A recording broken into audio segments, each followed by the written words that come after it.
여러분 안녕하십니까. 이민멘토의 주식 레벨업 시간 시작해 보도록 하겠습니다. 오늘은 2025년 1월 7일이고요. 오늘 가장 중요한 이슈가 있었던 CES 2025의 기조연설에 참가한 젠슨왕 엔비디아 CEO의 발언이 오늘 가장 중요한 포인트가 아니었나라는 생각이 들고, 이게 이제 우리나라 시간으로 이제 오전 중에 이제 진행이 됐었는데, 한마디 한마디 나올 때마다 시장에 반영되는 속도가 굉장히 좀 빨랐다라는 생각이 들고요. 전체적으로 저는 이 기조연설을 제가 뭐 다 듣고 이해하지는 못하고 이제 다른 분들이 요약해 준 거를 좀 참고를 해가면서 공부를 좀 해보니까, 한마디로 좀 정리를 해드리자면 좀 아쉬웠다. 그러니까 좀 아쉽기도 하면서 좀 무섭기도 했다라고 생각이 듭니다. 제가 아쉽다라고 얘기를 해드리는 건 뭐냐면, 시장이 잘 가다가 빠져서 아쉬운 게 아니고요. 말 그대로 이 CES 2025라는 박람회 전시회 자체는 기술 집약적인 그런 박람회예요. 그래서 정말 세계를 총망라하는, 그러니까 세계의 우수 기술들이 다 모여 있어서 그 기술들에 대해서 이제 논의를 하고, 그 기술에 대해서 우리가 어떻게 더 발전을 해 나가야 될지 막 이런 거를 논의하는 자리인데, 젠슨왕 CEO가 얘기하는 거를 이렇게 분석을 해보면 우리나라 기업들이 연계가 돼 있을 게 많이 없다라는 게 좀 아쉬워요. 그러니까 젠슨왕이 오늘 얘기한 건 자율주행을 얘기했고, 그 다음에 로봇의 개인 생활화를 얘기했고, 그 다음에 AI 컴퓨터의 초소형화, 그 다음에 이제 자기가 새로 나오는 블랙웰을 기반으로 한 GPU까지 얘기를 했는데, 우리나라 물론 로봇 관련돼서 뭐 레인보우 로보틱스, 현대자동차의 보스턴 다이내믹스, 뭐 LIG 넥스원의 고스트 로보틱스 같은 것들이 있긴 합니다만, 이 젠슨왕이 얘기한 로봇을 학습시키는 소프트웨어적인 부분이 있죠.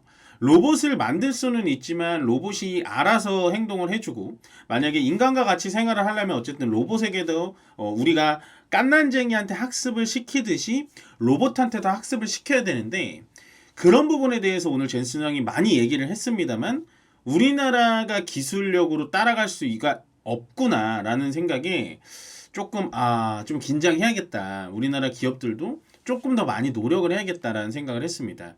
제가 뭐 이 얘기를 무조건 젠슨왕이 맞다라고 얘기를 드리는 건 아니에요. 그렇지만 어쨌든 미국의 지금 나스닥에 편입되어 있는 엔비디아, 그리고 엔비디아라는 건 시총 1위까지도 계속해서 넘나들었던 굉장한 기업으로서, 이 기업의 CEO가 얘기하는 건 말 그대로 미래의 청사진하고 똑같거든요. 근데 그 청사진에 우리가 들어갈 수 있는 부분은 소프트웨어적인 부분, 그러니까 엔비디아가 하는 건 거의 소프트웨어적인 부분인데, 그런 컴퓨터 디렉팅 부분에 대해서는 우리나라가 들어갈 틈바구니가 없구나. 이 AI 기술, 그 다음에 이 친구들이 얘기하는 슈퍼컴퓨터 기술은 미국 아니면 중국 정도밖에는 들어갈 수가 없겠구나라는 생각에 참 한숨이 좀 나왔습니다. 그렇지만 또 많이 우리도 노력을 해야겠구나라는 생각을 했고요. 일단 첫 번째, 젠슨왕의 기조연설에 대해서 오늘 좀 많이 분석을 해드리고 싶어요. 좀 짧은 시간이긴 합니다만, 말씀드리고 싶은 건 말 그대로 이 로봇을 첫 번째 꺼냈습니다. 예, 엔비디아가 컴퓨터 칩, 반도체, GPU, 블랙웰 이런 거 만드는 회사 아닌가요? 라고 하는데, 요거를 여러분들 다시 한번 잠깐 생각을 해보면, 로봇이라는 건 물론 뭐 협동 로봇, 그러니까 뭐 커피 기계에 있는 커피 타주는 로봇이라든지 아니면 치킨 튀겨주는 로봇은 따로 뭐 많이 입력할 게 없어요. 그냥 뭐 치킨을 튀겨라, 커피를 뽑아라, 뭐 이렇게만 하면 되는데, 젠슨왕이 얘기하는 이 로봇 산업은 뭐냐면, 인간과 함께 더불어 살 수 있는 로봇을 만들겠다라는 겁니다. 더 쉽게 얘기하면, 항상 우리는 자동차를 우리가 두 손을 잡고 직접 운전해야 되는 걸로 알고 있지만, 점점 세상은 어떻게 바뀌고 있죠? 운전대가 없는 차량으로 바뀌고 있어요. 심지어 우리나라에서도 현재 강남 한복판에서 지금 자율주행 택시라는 게 운행이 되고 있죠. 물론 운전자가 동승이 돼 있긴 합니다만, 그래도 저는 며칠 전에 신문을 봤을 때 그 자율주행 자동차의 운행 거리, 운행 시간 이런 것들을 보고 정말 깜짝 놀랐는데요. 그런 식으로 또 보다 보면은 이 젠슨왕이 얘기하는 로봇은 그냥 협동 로봇의 수준이 아니라 휴머노이드 로봇. 그러니까 우리 인간과 그냥 더불어 살아도 전혀 거리낌이 없는 로봇을 얘기하는 겁니다. 그래서 이 젠슨왕 CEO가 얘기한 게 뭐냐면 로봇의 외형은 아무나 만들 수가 있다. 관절이 됐던 아니면 뭐 로봇이 도와주는 힘을 세게 해서 뭐 인간을 도와주는 건 다 괜찮은데 로봇이 우리의 생활에 밀접하게 연결이 되면 사고를 치면 안 되지 않냐. 로봇이 사고를 쳐서 로봇이 뭐 다치거나 아니면 사람이 다치면 굉장히 위험한 순간이 되는데 현재 자율주행차가 계속되는 정말 수백만 건, 수천 건, 수천만 건의 사건 사고를 다 모디파이 해가지고 학습을 하듯이 이 로봇에도 학습을 할 수 있는 소프트웨어 데이터가 굉장히 중요하다는 거예요. 네, 무슨 말인지 아시겠죠? 뭐 예를 들어 로봇이 뭐 사람을 해하는 게 안 된다라든지 뭐 이런 거를 수백 조가지의 경우의 수를 로봇 데이터에 입힐 수가 있다라는 겁니다. 엔비디아 젠슨왕이 얘기하는 건. 그래서 원래는 이제 엔비디아의 GPU가 굉장히 많이 지금도 많이 전 세계에 깔려 있는 게 뭐냐면 그 엔비디아의 칩을 사용하려면 쿠다라는 프로그램을 사용을 해야 돼요. 근데 그 쿠다라는 프로그램을 사용을 하면 이 엔비디아의 GPU를 굉장히 손쉽게 이용을 할 수가 있는데 다른 프로그램을 만약에 사용을 한다면 이 엔비디아의 칩을 사용을 못합니다. 거기에서 착안을 해온 게 바로 이 젠슨왕의 코스모스 시스템이라는 건데요. 조금은 듣기 어려우실 수는 있겠지만 말 그대로 엔비디아 GPU를 사용하려면 쿠다를 사용해야만 했고 이제는 엔비디아의 로봇 칩을 사용하려면 이 엔비디아의 쿠다처럼 코스모스라는 프로그램을 사용해야 된다는 거죠. 그래서 우리는 이 반도체 칩만 만드는 게 아니라 프로그램 자체를 여러분들에게 깔아주면서 여러분들이 생활하기 편하고 그 다음에 그 프로그램을 업데이트하기 편하게 만들어줄 수 있다. 그러니까 이게 어떻게 조금 쉽게 설명을 드릴게요. 예를 들어서 아이폰과 갤럭시가 있잖아요. 근데 갤럭시는 플레이스토어 기반이고 아이폰은 그 아이폰 내부에 따로 이 프로그램이 있어요. 예. 무슨 말인지 아시죠? 사파리 프로그램이 있단 말이에요. 그래서 우리 약간 이제 핸드폰에 익숙해지시거나 조금 나이 드신 분들은 그러니까 갤럭시를 사용하다가 아이폰으로 못 넘어옵니다. 왜냐? 이 갤럭시 프로그램에 익숙해져 있으니까. 근데 반면에 아이폰을 사용하시는 분들은 갤럭시를 못 넘어와요. 왜냐? 이 아이폰의 사파리 프로그램에 익숙해져 있으니까. 그걸 만든 게 바로 이 엔비디아의 쿠다 시스템입니다. 예, 쿠다 때문에 엔비디아의 칩을 안 사용할래 안 사용할 수가 없는 거거든요. 왜냐하면 처음부터 다 바꿔야 되니까. 로봇에도 이 쿠다처럼 코스모스 시스템을 도입해가지고 우리가 선점하겠다. 이거가 오늘 나왔는데 상당히 좀 흥미가 있었습니다. 그러니까 이 젠슨왕은 이 로봇의 이 전체적인 하드웨어보다는 소프트웨어 쪽에 좀 집중을 하자라고 말씀을 하시는 것 같고요. 요거거든요. 이 로봇을 학습하는 게 바로 우리 칩으로 인해서 학습한다. 우리는 이 칩에 대해서는 학습이 정말 순식간에 데이터가 누적될 수 있게 로봇에 그대로 입력을 해준다. 막 이런 얘기입니다. 뭐 이게 지금은 이제 끝난 지가 얼마 안 돼서 조금 더 해석된 얘기들이 나올 수는 있는데 어쨌든 로봇의 이런 우리가 생각하는 그냥 하드웨어 뭐 로봇이 공을 잘 잡는다 로봇이 넘어지려고 했는데 뭐 일어난다 이런 개념이 아니라 엔비디아는 로봇의 뇌 그러니까 로봇에 들어가는 반도체 칩을 생각하고 있는 겁니다. 그 다음에 이제 엔비디아가 나온 게 바로 이거거든요. 예, 이게 뭐냐면요 여러분들 지금 이렇게 분해가 돼서 약간 무슨 그림이지? 라고 생각하실 수 있는데 말 그대로 초소형 AI 컴퓨터입니다. 이게 우리가 저번 주 목요일날 제가 양자 컴퓨팅을 얘기를 하면서 양자 컴퓨터의 가장 궁극적인 목표가 뭐라고 했는지 기억하시는 분 계신가요? 양자 컴퓨터라는 건 정말 수조가지의 계산을 한 번에 해내기 때문에 지금은 덩치가 엄청 커요. 더 쉽게 얘기하면 우리나라 기상청에 날씨를 예측하려고 슈퍼컴퓨터를 갖다 놨잖아요. 그 슈퍼컴퓨터가 규모가 얼마나 큰지 아시죠? 네. 그런 컴퓨터를 일반용으로 초소형시켜서 이런 AI용 개인용 컴퓨터를 올해 5월이죠. 올해 5월에 내겠다라고 얘기를 하는 겁니다. 예, 이 블랙웰 보이시죠? 예, 블랙웰을 탑재하면 초소형 개인용 AI 컴퓨터도 가능하다라는 겁니다. 이게 왜 중요하냐면 보통 뭐 비트코인 채굴이라든지 아니면은 뭐 요즘에 이제 스트리머들도 되게 많잖아요. 동시 스트리머 해가지고 막 몇백만 명이 모여가지고 생방송 들어가면 막 컴퓨터 뻥 나고 막 그러는데 그런 거를 우리가 사전에 막겠다. 엔비디아는 이제 칩만 만드는 게 아니라 우리는 칩이 있으니까 이걸 가지고 슈퍼컴퓨터 만들 수 있다. 대신 AI용 개인용 슈퍼컴퓨터라는 겁니다. 이거는 신시장이에요.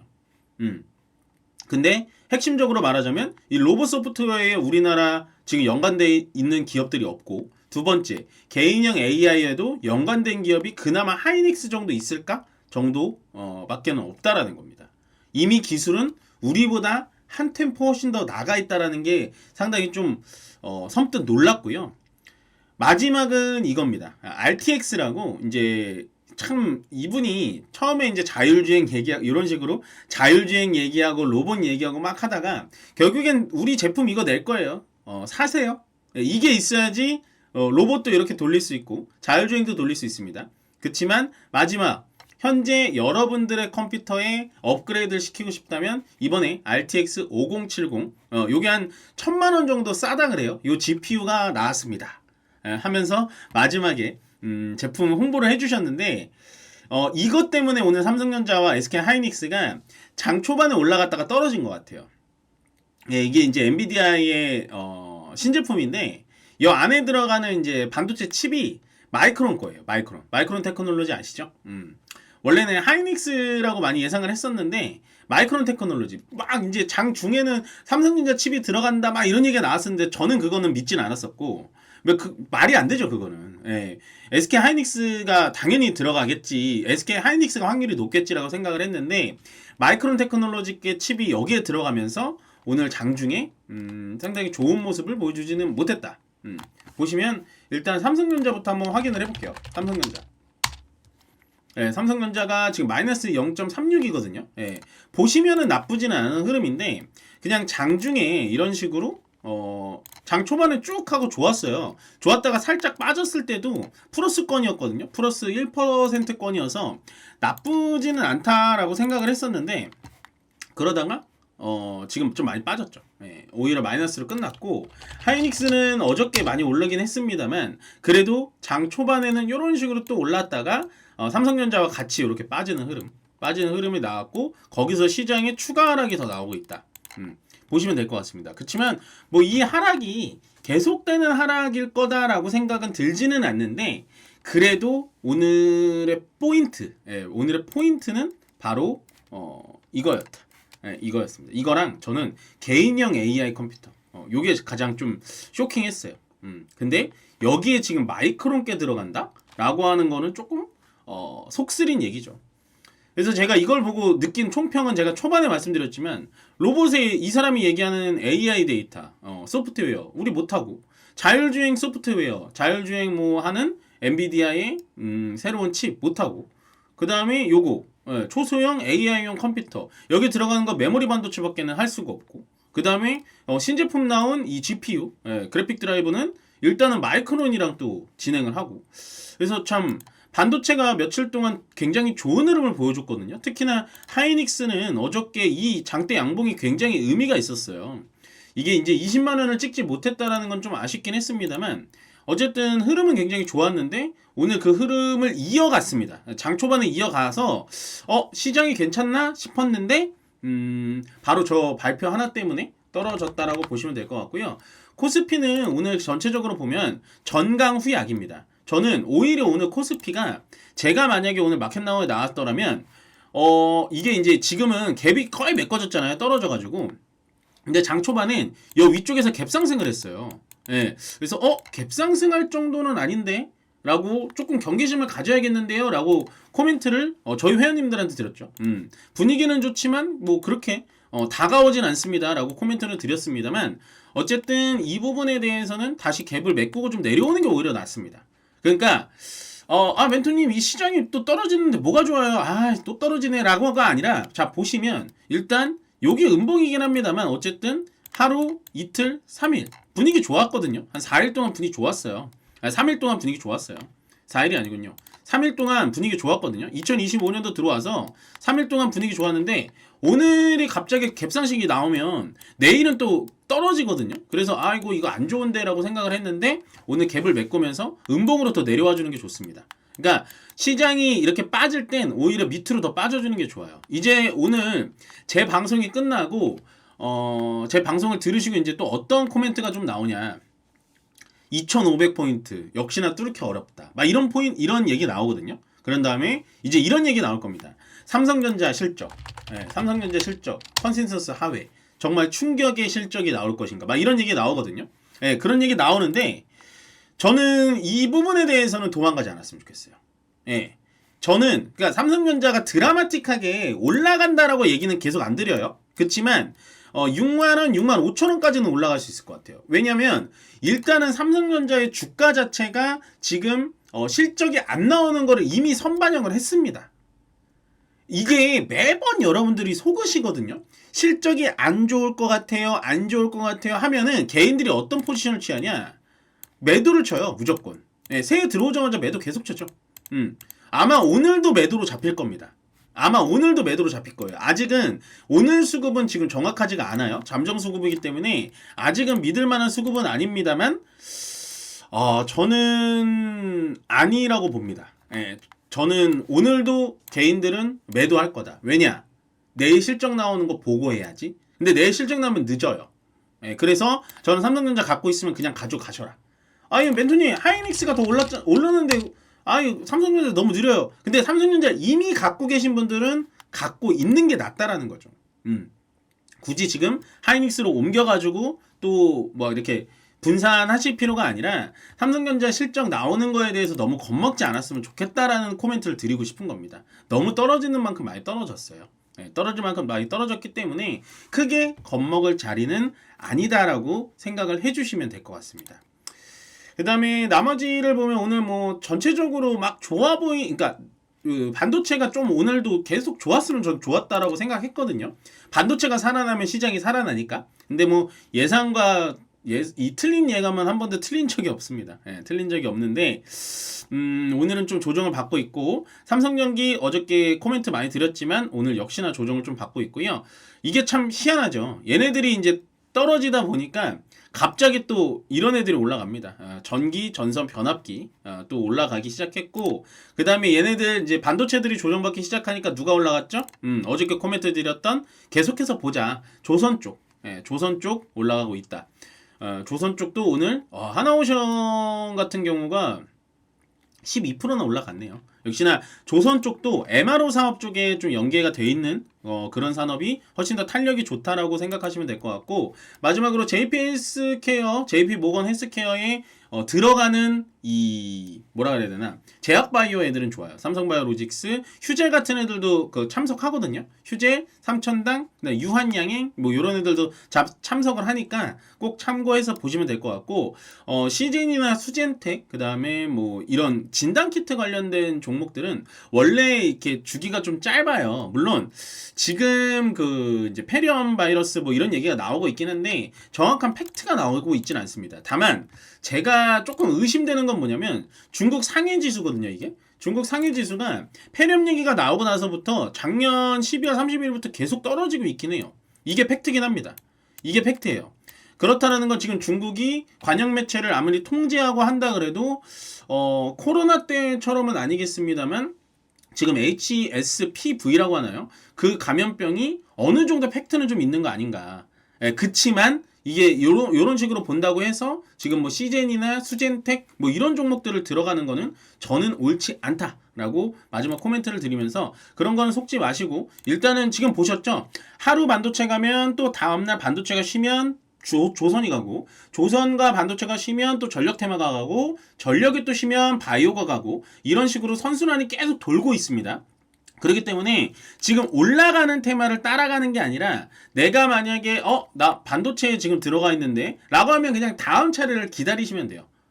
시장은 그렇게 분위기가 나쁘지는 않기 때문에 일단은 기다렸다가 수익을 좀 취하는 그런 방식으로 보시면 될 것 같습니다. 오늘 2500포인트에 안착을 시켜주지는 않을 것 같고요. 지금 현재 시간 3시 25분인데 2500포인트는 좀 쉽진 않을 것 같지만 이번 주까지는 좀 지켜봐야 될 것 같다. 더군다나 CES 모멘텀이 아직 남아있기 때문에 그 부분에 대해서도 좀 참고를 해보자 라고 마지막 말씀을 드리면서 오늘 레벨업은 여기서 마무리 짓도록 하겠습니다. 고맙습니다.